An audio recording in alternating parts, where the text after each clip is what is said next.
Dari beberapa ajang balap motorsport yang ada di dunia ini, ada satu ajang balap yang bisa dikatakan sangat idealis karena balapan ini tidak pernah berubah dari zaman dulu sampai dengan saat ini.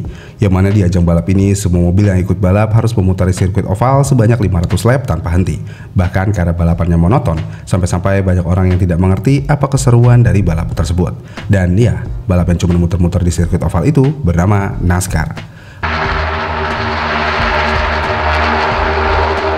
Ajang balap NASCAR pertama kali diperkenalkan pada tahun 1930-an di Amerika Serikat dengan melibatkan mobil produksi massal atau mobil stok yang dimodifikasi sedemikian rupa untuk menjadi lebih kencang pada saat berada di trek balap. Dan pada awalnya, setiap mobil NASCAR ini akan menggunakan bodi mobil bawaan pabrik untuk menunjukkan dari mana mobil ini berasal. Tapi uniknya adalah di era sekarang mobil yang ikut serta di ajang balap NASCAR harus menggunakan bodi mobil sedan dari 3 pabrikan aja, yaitu Toyota Camry, Ford Mustang, atau Chevrolet Camaro. Tapi fakta uniknya adalah walaupun mobil-mobil NASCAR di era sekarang menggunakan bodi mobil sedan dari 3 pabrikan tersebut, jika dilihat di bagian dalamnya mobil NASCAR yang menggunakan bodi sedan itu tidak memiliki kemiripan sama sekali dengan mobil sedan yang diproduksi massal oleh pabrikan-pabrikan tersebut. Bahkan ada yang reporter mengatakan kalau mobil NASCAR itu adalah mobil kebohongan teknik marketing karena bodi sedan di mobil NASCAR adalah cuma cangkang yang tidak sama sekali ada kemiripannya dengan mobil yang berada di showroom. Pertanyaannya adalah kenapa NASCAR harus berbohong dengan mobil balapnya yang berada di sirkuit balap? Richard Petty pulls away slightly on the back chute.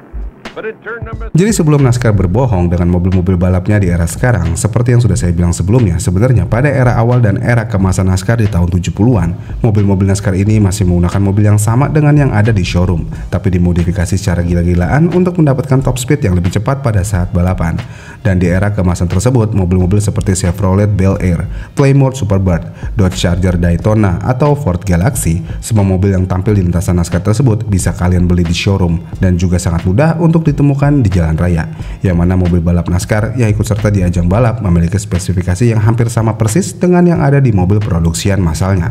Bahkan di era tersebut, mobil balap NASCAR juga ada yang dijual di pasaran untuk memenuhi standar homologasi ikut serta balap. Sebagai contoh, mobil Plymouth Superbird yang didesain khusus untuk ajang balap NASCAR dengan desain moncong runcing di bagian depan dan sayap tinggi di belakangnya. Mobil ini bisa diproduksi massal dan dijual ke pasaran pada tahun 1970-an. Dan di era ini, NASCAR membuktikan kalau mobil yang ikut serta di ajang balap NASCAR masih sama persis dengan mobil-mobil yang ada di showroom pasaran dunia. Karena pada saat itu ajang balap NASCAR masih murni menjadi ajang balap riset mobil buat semua pabrikan yang ikut serta di ajang balap.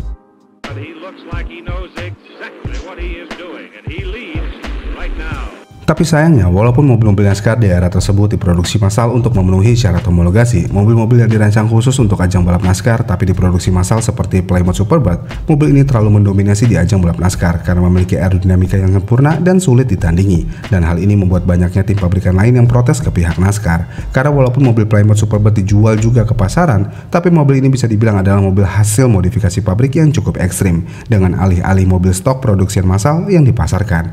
Dan karena hal itu, NASCAR akhirnya sadar kalau semua ini dibiarkan, ajang balap NASCAR akan menjadi ajang balap yang semakin tidak menarik karena balapan itu akan dimenangkan oleh pabrikan yang bisa memodifikasi mobilnya secara ekstrim, dan mobil hasil modifikasi ekstrimnya itu diproduksi massal seperti mobil stok di pasaran. Dengan hal tersebut, akhirnya di era 80-an NASCAR membatasi desain mobil yang sangat ekstrim di bagian aerodinamikanya untuk memberikan kesetaraan mobil balap di dalam sirkuit.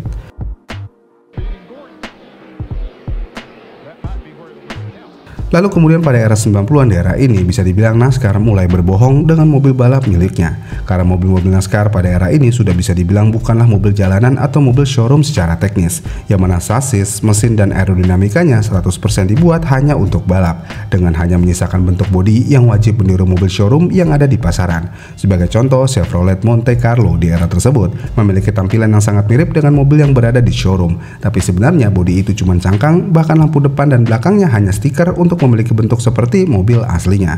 Dan di era ini adalah titik balik NASCAR sudah tidak benar-benar menggunakan mobil produksian massal yang sama seperti di showroom. Karena bodi mobil NASCAR hanya dibikin mirip, tapi semua dalaman mobil sudah sangat berbeda dengan mobil jalanannya.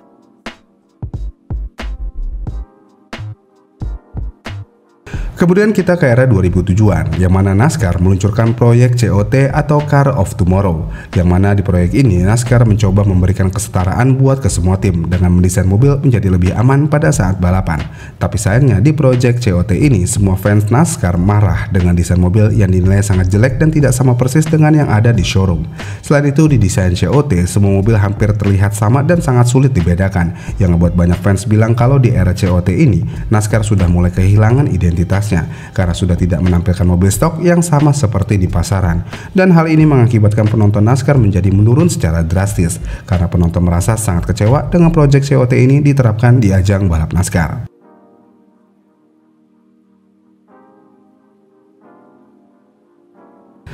Lalu kemudian pada tahun 2013, akhirnya NASCAR sudah mulai sadar kalau ajang balap ini tidak boleh lepas dari identitas produksian massal.